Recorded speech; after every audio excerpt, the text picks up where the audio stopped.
നാം ആയിരിക്കുമ്പോൾ ഈ പ്രപഞ്ചം അല്ലെങ്കിൽ സൂര്യചന്ദ്രാദികൾ നക്ഷത്രാദികൾ നമുക്കെന്നും എണ്ണിപ്പെടുത്താൻ തക്കവണ്ണം കഴിയാത്തതായ നക്ഷത്രഗോളങ്ങൾ ഗാലക്സി കൊണ്ട് നിറഞ്ഞു നിൽക്കുമ്പോൾ അതിനെല്ലാം ഒരു ഭ്രമണപഥം തീരുമാനിച്ച് അതിന്റെ ഭ്രമണപഥത്തിനകത്തുകൂടെ അതെല്ലാം സഞ്ചരിച്ചു കൊണ്ടിരിക്കുന്നു. ദൈവത്തിന്റെ സൃഷ്ടികളാകുന്ന സകലവും ദൈവത്തിന്റെ ഹിതപ്രകാരം ദൈവത്തിന്റെ പദ്ധതിക്കനുസരിച്ച് പോകുമ്പോൾ സ്വതന്ത്രമാകുന്ന മനോവികാരത്തോടും മനോചിന്തയോടും കൂടെ മനുഷ്യൻ സ്വന്തം രൂപത്തിലും ദൈവത്തിന്റെ സ്വന്തം സ്വരൂപത്തിൽ ഉണ്ടാക്കപ്പെട്ടതായ മനുഷ്യൻ ദൈവത്തിൽ നിന്നകന്ന് സ്വയമായി പ്രവർത്തിപ്പാൻ തക്കവണ്ണം കഴിയുമെന്നുള്ള വ്യാമോഹത്തോടുകൂടെ നീങ്ങിക്കൊണ്ടിരിക്കുന്ന ഒരു കാഴ്ച നമ്മൾ കണ്ടുകൊണ്ടിരിക്കുക. അപ്പോൾ ദൈവത്തെ മറന്ന് ഏതാണ്ട് ഈ ലോകത്തിനകത്ത് രണ്ട് ശക്തികളാണ് നിലവിലുള്ളത്. ഒന്ന് പൈശാചികമാകുന്ന ആധിപത്യം, മറ്റൊന്ന് ദൈവികമാകുന്ന ആധിപത്യം. ഈ പൈശാചികമാകുന്ന ആധിപത്യത്തിന്റെ അകത്തേക്ക് മനുഷ്യനെ അറിയാതെ ചെന്ന് ചേപ്പ് കൂട്ടി അതിലെ അടിമകളാക്കി ഇന്ന് ലോകത്തെ ലജ്ജിപ്പിക്കത്തക്കവണ്ണം മനുഷ്യൻ ചെയ്തു കൂട്ടുന്നതായ വിനകളുടെ പുറകിലെ ചേതവികാരം മറ്റൊന്നുമല്ല, അവന്റെ ഉള്ളിൽ കുടികൊള്ളുന്നതായ പാപം. അതായത് മനുഷ്യന് നന്മ ചെയ്യണമെന്നും അന്യനെ സ്നേഹിക്കണമെന്നും ഗുണം ചെയ്യണമെന്നും ഒക്കെ ആഗ്രഹമുണ്ട്. എങ്കിലും അവന്റെ മനസ്സിനകത്തു നിന്ന് കടന്നു വരുന്നത് തിന്മയുടെ ഒരു ഫലമാണ്. അത് എങ്ങനെയുണ്ടായി? അത് പിശാച് അവന്റെ മനസ്സിൽ കൊളുത്തുവിട്ടതാണ്. ബൈബിൾ പ്രകാരം പറയുന്നുണ്ട്, പാപത്തിന്റെ ഫലം അല്ലെങ്കിൽ പാപത്തിനൊരു ശമ്പളമുണ്ട്. ലോകത്തിലെ ഏത് മനുഷ്യനും ജോലി ചെയ്താൽ അതിന് സാലറി ഉണ്ട് എന്ന് പറഞ്ഞതുപോലെ പാപത്തിന് ഒരു ശമ്പളമുണ്ട്. അത് മരണമാകുന്നു.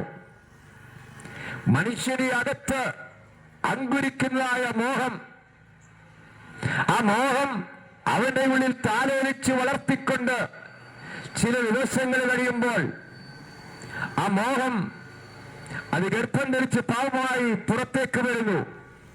ആ പാപത്തിന്റെ പ്രക്രിയകൾ അതിഭയങ്കരമായി തീരുന്നു. എന്നാൽ പലപ്പോഴും പല ആൾക്കാരും ഇതിനൊക്കെ ശേഷം നോർമലായി കഴിയുമ്പോൾ അവർ പറയുന്നതായൊരു വിഷയമുണ്ട്. ജയിലറകളിൽ ഞാൻ സന്ദർശിച്ചിട്ടുണ്ട്, അവരോടൊപ്പം സംസാരിച്ചിട്ടുണ്ട്. അവരപ്പോൾ പറയുന്ന സംഗതിയുണ്ട്, ഇങ്ങനെയൊന്നും സംഭവിക്കുന്നത് ഞങ്ങൾ വിചാരിച്ചില്ല, പക്ഷേ എല്ലാം നടന്നുപോയി. അതുകൊണ്ടാണ് കവി ഒരിക്കൽ പ്രകാരം പാടി,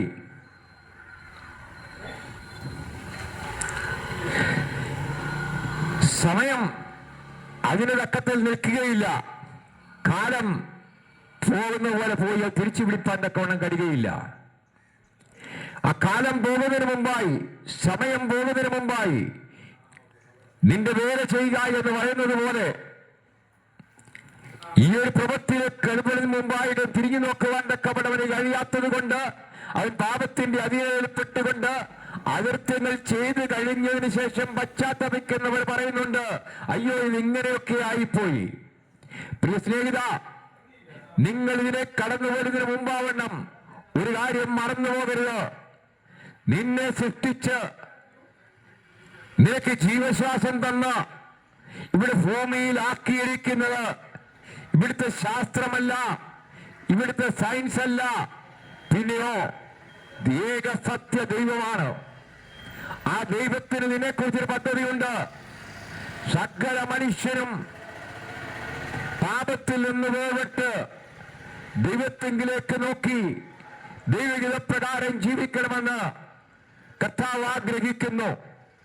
എന്നാൽ മനുഷ്യൻ ദൈവത്തെ വിട്ടകന്ന് പൈശാചിക ആധിപത്യത്തിന്റെ അകത്തേക്ക് കടന്നുപോയിക്കൊണ്ട് ഇതിൽ നിന്ന് എങ്ങനെ രക്ഷപ്പെടുവാനെന്ന് ചോദിക്കുമ്പോൾ ഞങ്ങൾക്ക് ഇവിടെ അല്പം വിളിച്ചു പറയുവാനുള്ളത്, അതിന് ഒരേ ഒരു മാർഗം മാത്രമേ ഉള്ളൂ.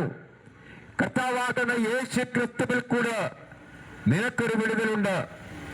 നീ ചെയ്യുന്ന സകല അകൃത്യങ്ങൾക്കും സകല അനീതിക്കും സകല ദുർഗുണങ്ങൾക്കും ഒരു സൽഗുണത്തിനകത്തേക്ക് നിനക്കൊരു വേർപാടുണ്ടെങ്കിൽ അത് കർത്താവാകുന്ന യേശു ക്രിസ്തുവിൽ കൂടെ മാത്രമേ സാധ്യമാകുകയുള്ളൂ. ഈ ദൈവത്തിന്റെ അടുക്കിലേക്ക് നീ കടന്നു വരാതെ നിനക്കിതിൽ നിന്ന് ഒരു രക്ഷപ്രാപിപ്പാൻ തക്കവണ്ണം കഴിയത്തില്ല. അവിടെയും ഇവിടെയും പോയി കഴിഞ്ഞ ദൈവത്തെ കാണുവാൻ തക്കവണ്ണം തീർത്ഥയാത്രകളും പദയാത്രകളും നടത്തി അല്പസമയാത്മാന്ന ചില ദിവസങ്ങൾ മാത്രം നീണ്ടു നിൽക്കുന്നതായ ഒരു മാനവവീര്യം ഉണ്ടാകും. എന്നാൽ അത് കഴിയുമ്പോഴോ പിന്നെയും പഴയ മാതിരി.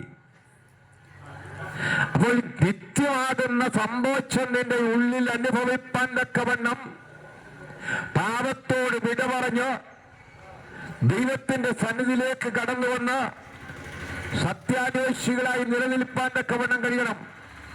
സത്യത്തെ മുറുകെ പിടിക്കണം, സൽഗുണങ്ങളെ മുറുകെ പിടിക്കണം, മനുഷ്യനെ മനുഷ്യനായി കാണുവാൻ തക്കവണ്ണം നമ്മൾ പഠിക്കണം, മറ്റുള്ളവരെ സ്നേഹിപ്പാൻ തക്കവണ്ണം നമ്മൾ പഠിക്കണം.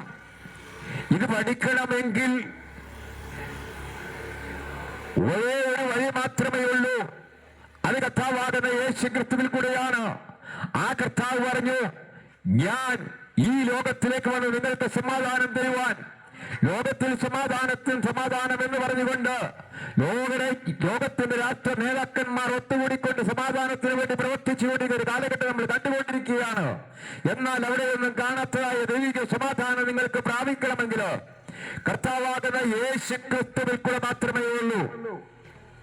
ആ കർത്താവാകുന്ന യേശു ക്രിസ്തുവിനെ സ്വന്തം ദൈവമായി അംഗീകരിച്ച്, സ്വന്തം പിതാവായി അംഗീകരിച്ച്, സ്വന്തം രക്ഷകനായി അംഗീകരിച്ച്, ഞാൻ ആദ്യം പറഞ്ഞതുപോലെ പാപത്തിന്റെ ശമ്പളം മരണമാകുന്നുവെങ്കിൽ ആ മരണത്തിനപ്പുറമാവണം നിങ്ങൾക്ക് ജീവിക്കണമെങ്കിൽ അത് യേശു ക്രിസ്തുവിൽ കൂടെ മാത്രമേ കഴിയത്തുള്ളൂ.